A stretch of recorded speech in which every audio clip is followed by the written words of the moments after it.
GST structure के अंदर बहुत ही बड़े चेंजेस आए हैं और ये कहना गलत नहीं होगा कि रीसेंट टाइम्स के अंदर शायद इंडिया में सबसे बड़ा रिफॉर्म होएगा। ये बहुत ही पॉजिटिव है मार्केट के लिए। और मार्केट आज क्यों नहीं ऊपर गई, मेरे लिए थोड़ा सा सरप्राइजिंग है। अगर मैं एफआईआई डीएआई का भी डाटा देखूं तो दोनों की तरफ से आज बाइंग हुई है। और मेरे को लगता है कि लॉन्ग टर्म स्टोरी इंडिया की दोबारा ट्रैक पे आ चुकी हुई है। और अगर मार्केट नहीं चढ़ती और थोड़ी गिरती भी है, ये बहुत शानदार बाइंग अपॉर्चुनिटी है। और मैं सरप्राइज नहीं होऊंगा अगर आने वाले 3-4 महीने के अंदर मार्केट्स न्यू लाइफ हाई भी लगा दें, प्रोवाइडेड द फैक्ट कि ग्लोबल में कोई अनसर्टेनिटी ना हो। अगर टैरिफ रिलेटेड न्यूज पॉजिटिव आ जाती है तो कोई बड़ी बात नहीं, उससे भी जल्दी लाइफ हाई बन जाए।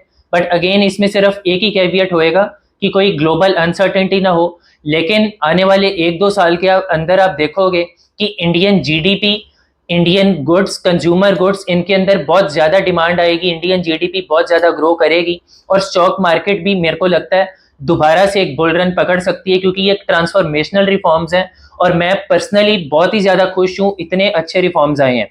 अगर मैं पहले जीडीपी की बात करूं, जब इंडिया की 7.8% जीडीपी आई, कुछ एक लोगों ने बोला कि नहीं जी ये तो जीडीपी का डाटा गलत है। मैं मान के चलता हूं कि जीडीपी का डाटा गलत है, बट वो बैकवर्ड लुकिंग डाटा है। और जो जीएसटी के रिफॉर्म्स हुए हैं आगे आने हैं। अगर जीडीपी फेक है नहीं है मेरे को नहीं पता, मैं कहता हूं कि सब फेक है, लेकिन वो हो चुका है। आने आगे जो जीएसटी का स्ट्रक्चर चेंज हुआ है, असली पॉजिटिव उससे आने, और मार्केट फॉरवर्ड को लेके चलती है। और मेरे व्यू के अंदर ये बहुत पॉजिटिव है। जिन सेक्टर्स को इसमें से सबसे ज्यादा फायदा होएगा उनमें से कौन से स्टॉक्स हो सकते हैं, अब मैं इनके बारे में बात करता हूं। सबसे पहला सेक्टर जो कि पर्सनली मेरे को लगता है बहुत ही ज्यादा एडवांटेज की पोजीशन में है, वो होएगा कंज्यूमर ड्यूरेबल्स का। अगर मैं बात करता हूं air conditioners, TV, monitors, projectors, dish washing machine, सबके ऊपर 28% जीएसटी था, जो अब 18% हो चुका है। साथ में वायरिंग के ऊपर भी 28 था, जो कि 18 हो चुका है। इसके अंदर जो कि पॉजिटिव स्टॉक्स, वोल्टास हो गया, ब्लू स्टार हो गया, आईएफबी इंडस्ट्रीज, हेवल्स हो गया, इन सबको काफी ज्यादा बेनिफिट होएगा। और अगर आप इन सारे स्टॉक्स को देखो, इन्होंने पिछले 2-3 साल से कुछ भी नहीं किया, डिमांड बड़ी वीक रही, रिजल्ट्स अच्छे नहीं आए। इवन जो इनके कंपोनेंट मेकर्स हैं जैसे पीजी इलेक्ट्रोप्लास्ट, अंबर, डिक्सन, केन्स, इनके लिए बहुत पॉजिटिव है, क्योंकि अगर एसी की डिमांड बढ़ेगी, रेफ्रिजरेटर की डिमांड बढ़ेगी, तो उनके कंपोनेंट्स की डिमांड बढ़ेगी, तो ऑटोमेटिकली पीजी, अंबर, डिक्सन, इन सबको भी फायदा होएगा। तो ये एक स्पेस है जिसके ऊपर आप फोकस रख सकते हो। दूसरी स्पेस कंज्यूमर ड्यूरेबल से रिलेटेड, फास्ट मूविंग कंज्यूमर्स, जो कि नॉन ड्यूरेबल कंज्यूमर्स, जो कि आपके एचयूएल की बास्केट, कोलगेट की बास्केट, नेस्ले, ब्रिटानिया। अगर मैं इसके अंदर बात करता हूं तो सबसे पहले hair oil, shampoo, toothpaste, toilet soap bars 18% से कम होके 5%, बटर, घी, चीज, डेयरी, इनके ऊपर भी 12% से कम होके 5%, नमकीन भुजिया के ऊपर 12 से घट के 5%, यूटेंसिल्स 12 से कम होके 5, feeding bottles, napkins for babies, clinical diapers 12 से 5, स्यूइंग मशीन पार्ट्स अगेन 12 से 5। और पिज्जा ब्रेड के ऊपर, पनीर के ऊपर 0% जीएसटी हो चुका है, जिसका इस पर्टिकुलर का जुबिलेंट फूड को एडवांटेज होएगा। और ब्रिटानिया को बहुत ज्यादा एडवांटेज होएगा, क्योंकि उसकी जो बिस्किट्स के ऊपर जो जीएसटी कम हुआ है, ब्रिटानिया का 70% जो मार्केट शेयर है वो बिस्किट्स का है। बाकी ब्रिटानिया की ब्रेड भी बहुत अच्छी है, उसको भी वो 0% हो चुकी है। तो ब्रिटानिया हो गया। फिर नेस्ले की चॉकलेट्स के ऊपर जीएसटी कम हो चुका हुआ है, इनको फायदा।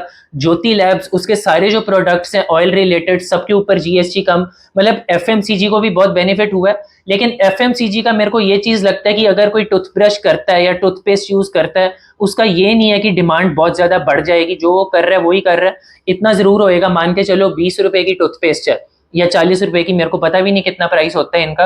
अगर उसकी जीएसटी 18% से कम होके 5% हुई, तो इसमें कंपनी मेरे को नहीं लगता फुल पास ऑन करेगी, 90% पास ऑन कर देगी, 10% से उसका मार्जिन एप्रिसिएशन होएगा, जो कि मार्जिन एप्रिसिएशन की वजह से इनके प्रॉफिट्स इंक्रीज होंगे। लेकिन डिमांड मेरे को नहीं लगता कि बहुत ज्यादा पिकअप होए, थोड़ी जरूर पिकअप होएगी। लेकिन अगर आप सोचो कि बहुत एक्सेस डिमांड बढ़ जाएगी, पर्सनली मेरे को नहीं लगता, maybe I am wrong.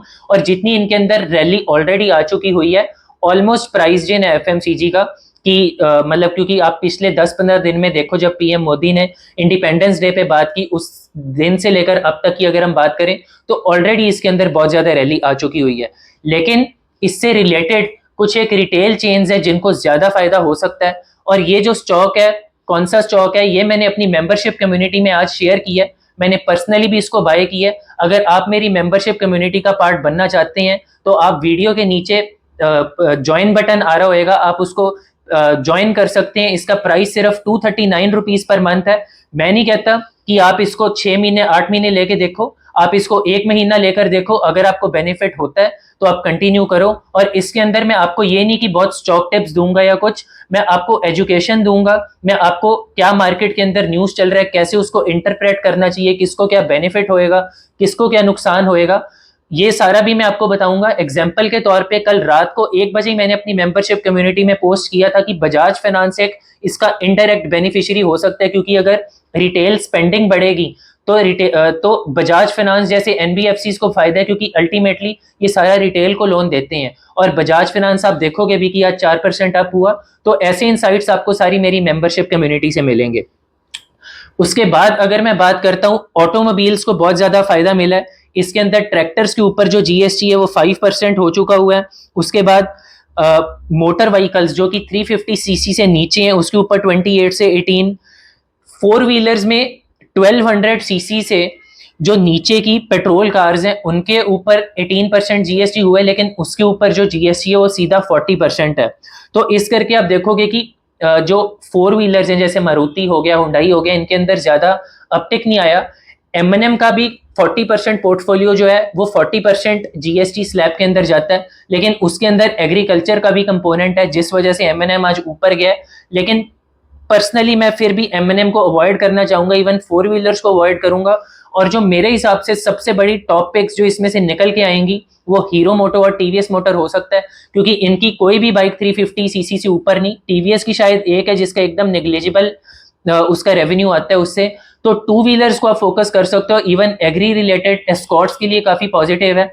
तो ये आप कुछ एक सेक्टर्स कुछ एक स्टॉक्स इसके अंदर आप देख सकते हो। उसके बाद अगर मैं फार्मिंग की बात करूं, ट्रैक्टर्स का जैसे मैंने आपको बोला 5% हो चुका है। पेस्टिसाइड्स, न्यूट्रिएंट्स, इनके ऊपर 5% हो चुका है। Tractor parts and tractor tyres के ऊपर 5% हो चुका है।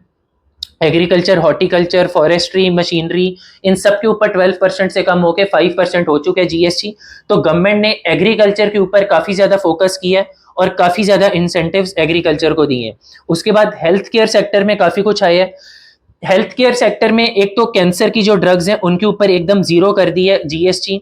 उसके बाद टेस्ट स्ट्रिप्स, डायग्नोस्टिक किट्स, इनके ऊपर 5% कर दी है। तो हेल्थ केयर के ऊपर एक पॉली मेडिक्योर स्टॉक है जिसको इस चीज का बेनिफिट होएगा। और साथ में इंश्योरेंस के ऊपर, इंश्योरेंस एक वो चीज है जिसके ऊपर पर्सनली मेरे को लगता है कि काफी नेगेटिव इंपैक्ट इसका हो सकता है। आप देखोगे भी कि आज इंश्योरेंस स्टॉक्स चले नहीं, चाहे जीएसटी 0% हो गया, क्योंकि इंश्योरेंस कंपनीज की मांग ये थी कि आप इनपुट टैक्स क्रेडिट भी अपना साथ में कम करो। क्योंकि इनपुट टैक्स क्रेडिट क्या होता है, जैसे कोई भी इंश्योरेंस कंपनी है, इनके बहुत बड़ी बड़ी बिल्डिंग्स होती हैं जो इन्होंने रेंट पे ली होती हैं। तो जो इनका रेंट का खर्चा होता है वो आईटीसी के वजह से इनको वापस मिल जाता था, जो ये कंज्यूमर से जीएसटी चार्ज करते थे। तो अब ये इनको गवर्नमेंट की तरफ से कोई रिबेट नहीं मिलनी, लेकिन जो जीएसटी का इनको इनपुट टैक्स क्रेडिट वापस मिलता था, अब इनको इनपुट टैक्स क्रेडिट वापस नहीं मिलेगा क्योंकि वो 12% के नीचे एप्लीकेबल नहीं है। तो इनका खर्चा बढ़ेगा और प्रीमियम कॉस्ट कोई बड़ी बात नहीं है, यहाँ से 2-3% अप ही हो जाए। तो ये देखना पड़ेगा कि आगे इनपुट टैक्स क्रेडिट का गवर्नमेंट का क्या चांस होता है। Finally cement sector, again cement sector के ऊपर 28 से 18 हुआ है और ये बहुत ही पॉजिटिव है। मेरे को लगता है इसका हाउसिंग सेक्टर के ऊपर बहुत पॉजिटिव इंपैक्ट आएगा, रियलिटी सेक्टर के ऊपर बहुत पॉजिटिव इंपैक्ट आएगा। तो इवन इंफ्रा स्टॉक्स को भी फायदा होगा इसका कि उनकी क्योंकि कॉस्ट ऑफ रॉ मटेरियल कम हो जाएगी, सीमेंट एक रॉ मटेरियल है। लेकिन मैं इससे एक चीज जोड़ दूं कि आपने आज मार्केट के अंदर देखा होगा कि infra related manufacturing, defence stocks, railway stocks, ये सारे के सारे गिरे हैं क्योंकि मार्केट का अब जो बड़े बड़े म्यूचुअल फंड हाउसेज भी हैं अपना पोर्टफोलियो शिफ्ट करके कंजम्पशन की तरफ फोकस करेंगे। मैंने खुद अपने पोर्टफोलियो में आज 2 से 3 कंजम्पशन स्टॉक्स ऐड किए हैं। और आप बजट में आगे देखोगे भी, जैसे गवर्नमेंट का 48,000 करोड़ का रेवेन्यू लॉस होएगा, तो पैसा गवर्नमेंट होए, हम होए, हर किसी के पास लिमिटेड है।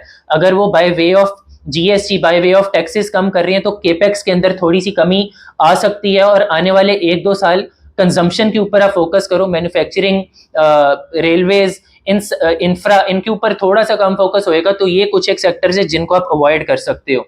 तो होपफुली आपको वीडियो काफी अच्छी लगी होगी, इससे आपको बेनिफिट भी मिलेगा। कौन से स्टॉक्स के ऊपर आप फोकस कर सकते हो ये भी मैंने आपको बताया। तो अगर आपको वीडियो अच्छी लगी, आप इसके ऊपर एक लाइक बटन जरूर दबा दें। अगर आपने चैनल को सब्सक्राइब नहीं किया, सब्सक्राइब कर दें और वीडियो को शेयर भी कर दें अगर आपको वीडियो पसंद आई। Thank you.